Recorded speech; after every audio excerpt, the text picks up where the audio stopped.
Assalamualaikum warahmatullahi wabarakatuh. Perkenalkan, nama saya Unaisa dengan NIM 2501025072.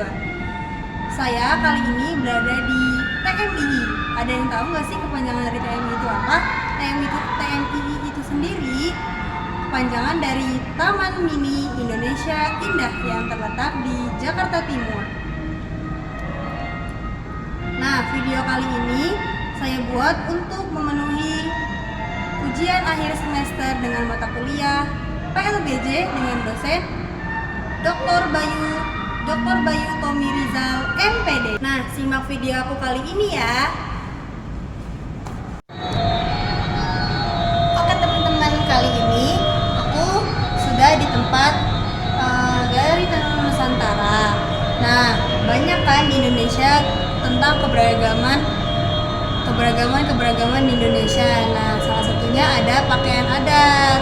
Nah, yuk simak baik-baik. Nah, di Indonesia itu memiliki banyak variasi atau banyak daerah yang memiliki pakaian adatnya yang berbeda-beda. Pertama, ada pakaian adat dari Ternate, Maluku Utara.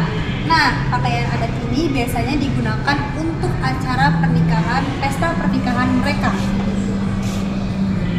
Nah, busana prianya ini memakai kemeja panjang dan juga celana panjang. Sedangkan yang perempuannya ini memakai kebaya kain satin yang dipadukan dengan kain selendang dan juga perhiasan emasnya. Nah, zaman dahulu pakaian adatnya mereka ini berwarna merah, tapi seiring berjalannya waktu dan modernisasi dan kain motifnya itu bervariasi. Ada pakaian adat Nusa Tenggara Timur. Nah, bisa kita lihat di pakaian adat yang prianya memakai pakaian kemeja warna putih polos dengan lengan panjang yang dipadukan dengan kain tenun, dan ada juga topi. Nah, topi itu namanya topi pipi langga. Tiga, ada pakaian adat Mor Nabire Papua. Suku Mor ini adalah sekelompok suku lokal yang bermukim di Kabupaten Nabire, Provinsi Papua. Nah, bisa kita lihat adat ini digunakan untuk acara pernikahan mereka. Nah, biasanya yang laki-laki itu memakai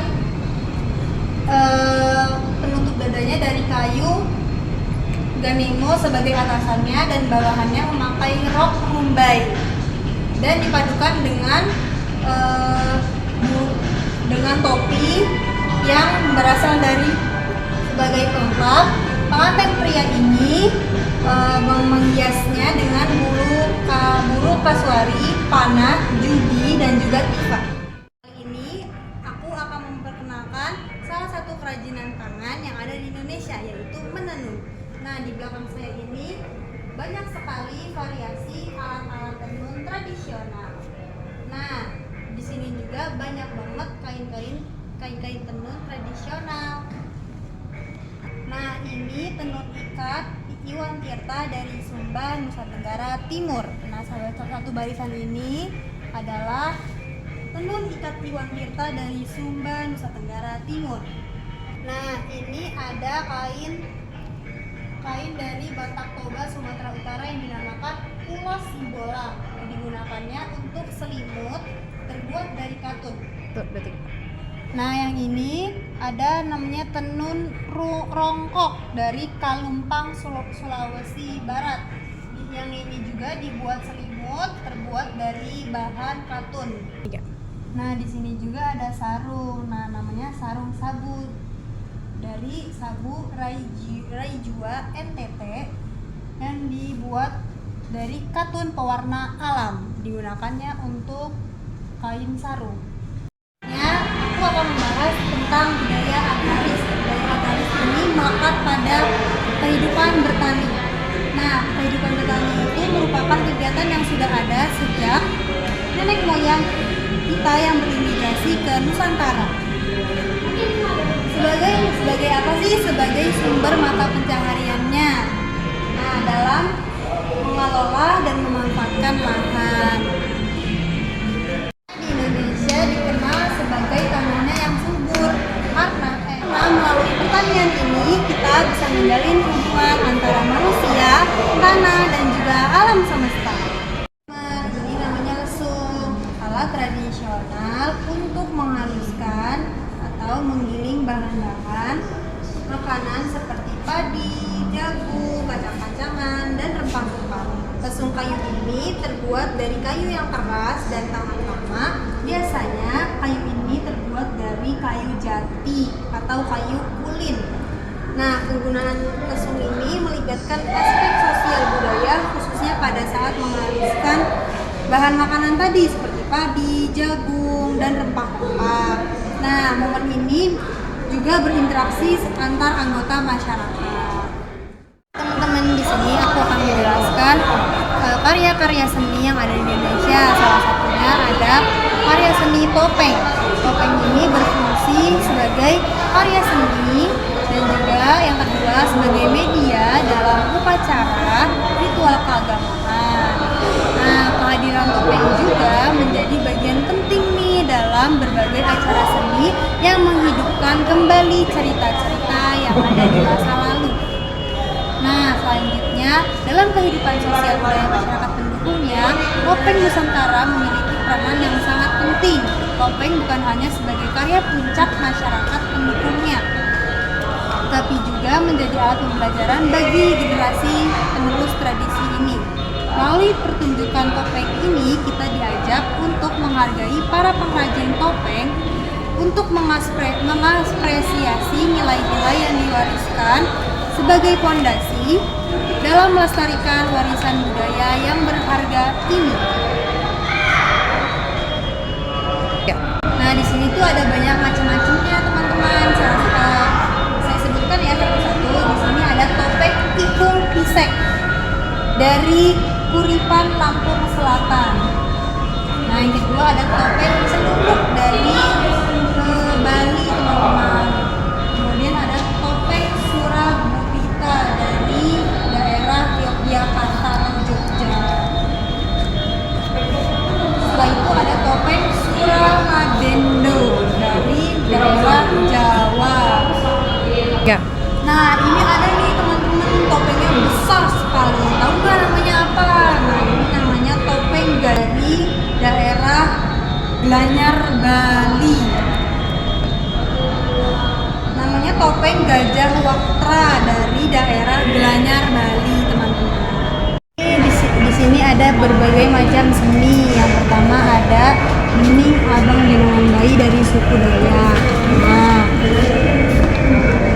bening abang genongan bayi ini digunakan dari usia sekitar 6 bulan hingga 1,5 tahun untuk membawa bayi di punggung saat orang tuanya bekerja.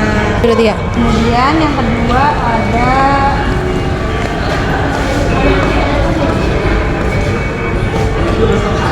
patung Hanuman menyelamatkan Sita dari daerah Bali. Ada dadong Angon dari daerah Bali juga, teman-teman. Kemudian ada wayang Bima. Dari kiri ke kanan menampilkan tokoh Bima dalam beragam versi. Ada patung Cili. Patung Cili ini dari umat Hindu di Bali. Masuk ke literasi dan kreativitas yang ada di Indonesia. Yang pertama ada Parlahan, yaitu Parlahan itu adalah kalender dari suku Batak. Nah, sistem pertanggalan tradisional menggabungkan perhitungan bulan dan matahari dalam penanggalannya. Kalender ini dibuat dari kayu dan tulang, digunakan untuk mengatur waktu acara adat mereka, teman-teman. Kemudian yang kedua ada Pustaha. Pustaha ini adalah buku kuno suku Batak yang biasanya berisi tentang hukum adat, ritual keagamaan, pengetahuan tentang alam dan dunia roh, pengetahuan tradisional, dan juga hukum adat. Nah, pustaha ini seringkali ditulis dalam bentuk prosa, teman-teman, dan fungsinya itu sebagai panduan untuk menjalani kehidupan sehari-harinya mereka dari daerah Sumatera Utara, teman-teman, pustaha ini. Dan yang terakhir ada Prasi. Prasi itu berasal dari dua kata, paras dan siwalan. Paras itu berarti wajah, dan siwalan itu merupakan daun lontar. Prasi berarti lukisan yang dibuat pada daun lontar yang berisi cerita-cerita teman-teman. Teman, sekarang kita masuk ke peralatan sehari-hari yang biasanya digunakan oleh nenek-nenek yang kita pada zaman dahulu. Nih, di sini ada kapak dan mandau, ada piring tembukan, ada dandang, ini dandang teman-teman. Nah, di sini ada busur dan anak panah. Nah, terlihat jelas kan teman-teman bahwa semua ini adalah kecerdasan manusia zaman dahulu dalam beradaptasi dengan lingkungannya. Karena mereka semua itu membuatnya dengan alat yang seadanya untuk bertahan hidup. Nah, kalau pada zaman sekarang itu sudah banyak sekali variasinya, bentuknya, dan juga bahannya. Nah, hal itu perlu kita syukuri banyak-banyak teman-teman. Teman-teman, sekarang aku ada di rumah adat Bengkulu yang ada di TFII. Nah, ini adalah salah satu gambaran rumah rakyat Bengkulu. Nah, ini contohnya di sini ada di terasnya ada kursi dan meja bulat. Lalu jendelanya terbuat dari kayu juga teman-teman, seperti ini. Ini zaman dahulu banget ya teman-teman ya. Setelah itu kita masuk teman-teman. Kita masuk, di sini ada rumah adatnya seperti ini teman-teman sebenarnya. Nah, kita masuk pengenalan kamar-kamarnya. Di sini ada kamar anak bujang. Di sini biasanya ada kamar tidurnya, ada lemarinya, ada tempat buat rias, dan ada lemari antik. Ini namanya lemari antik teman-teman.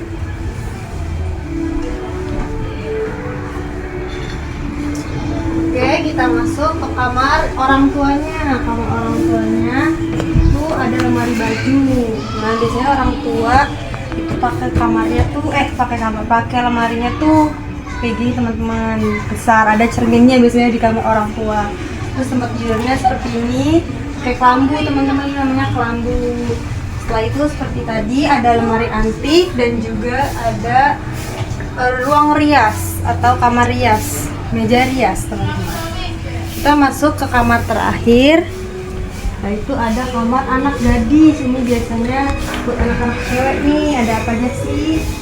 Nih, biasanya kalau anak gadis itu juga pasti ada cerminnya di kamarnya. Ini lemarinya pasti ada kacanya. Kemudian ada tempat tidurnya, ada kaca lagi. Setelah itu ada meja rias. Nah, kita lanjut ke ruang keluarga. Ini ruang biasanya buat kumpul-kumpul orang-orang dulu. Terus habis itu di ruang keluarga itu ada meja makan, ada kursi makan, dan lemari makan 2 buah.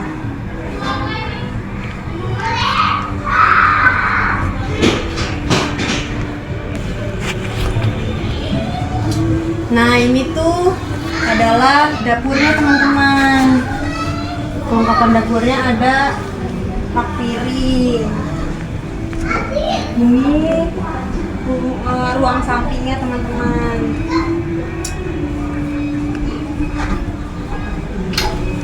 Ya. Oh, ada yang kelewat teman-teman. Ternyata di sini juga ada tempat tidur untuk tamu disediakan. 1 ranjang dan 1 buah lemari teman-teman.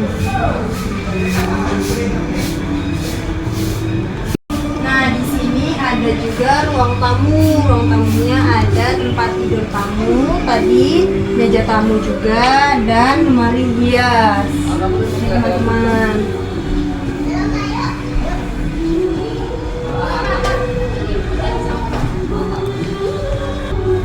Begitulah contoh rumah rakyat yang ada di Bengkulu, teman-teman. Terima kasih. Nah, di Museum Indonesia itu ada permainan bawah tangga loh. Kalian tahu nggak permainan bawah tangga itu biasanya dimainin oleh anak-anak di Indonesia.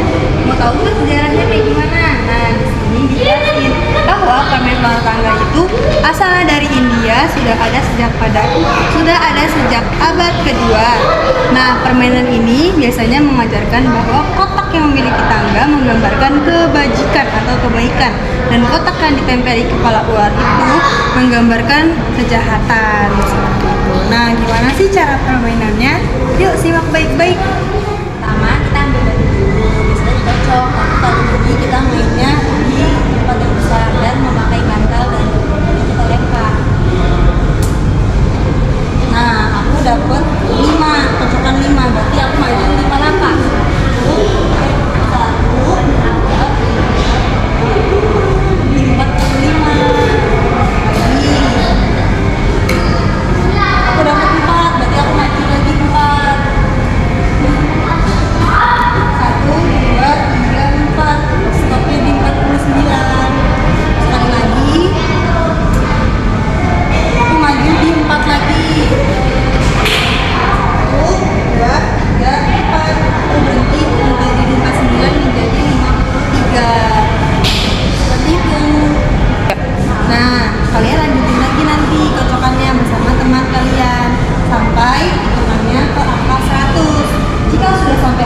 100, berarti kalian sudah menang dari permainan bor tangga tersebut.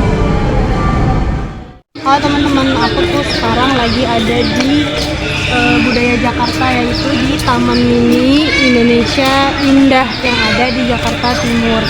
Sebenarnya banyak banget tahu teman-teman wisata-wisata yang bisa kalian kunjungi. Banyak banget yang bisa dipelajari di Taman Mini ini teman-teman. Nah, tadi aku sudah banyak banget nih, udah masuk ke salah satu museum yang ada di Taman Mini Indonesia Indah ini, yang di TMI. Itu ada Museum Indonesia teman-teman. Tapi selain Museum Indonesia ini ada banyak banget teman-teman museumnya. Sekian video dari saya, semoga bermanfaat. Terima kasih. Wassalamualaikum warahmatullahi wabarakatuh.